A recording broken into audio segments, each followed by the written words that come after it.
السلام علیکم ورحمۃ اللہ وبرکاتہ۔ استقبال ہے آپ کا محمد افضل آفیشیل یوٹیوب چینل پر۔ ناظرین کرام، آل انڈیا مسلم پرسنل لا بورڈ نے پھر ایک نیا اعلان جاری کیا ہے۔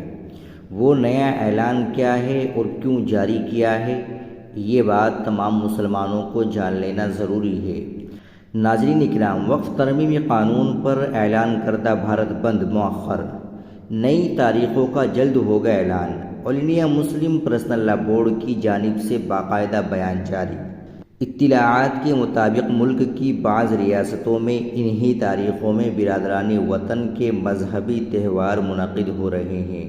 اس لیے آل انڈیا مسلم پرسنل لا بورڈ کے صدر حضرت مولانا خالد سیف اللہ رحمانی کی زیر صدارت عہدیداران بورڈ کی ایک ہنگامی میٹنگ ہوئی، جس میں پوری صورتحال کا جائزہ لینے کے بعد فیصلہ کیا گیا کہ 3 اکتوبر کو ہونے والے بھارت بند کے پروگرام کو سردست مؤخر کر دیا جائے۔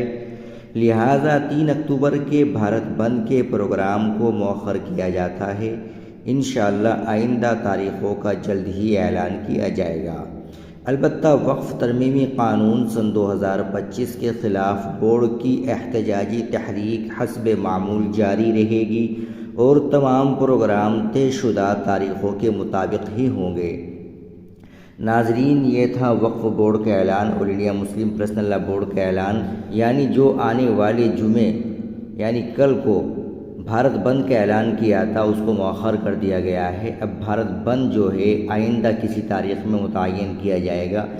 آپ اس اعلان کا انتظار کریں اور اس اعلان پر عمل کریں۔ ملتے ہیں انشاءاللہ اگلی ویڈیو کے ساتھ۔ السلام علیکم ورحمۃ اللہ وبرکاتہ۔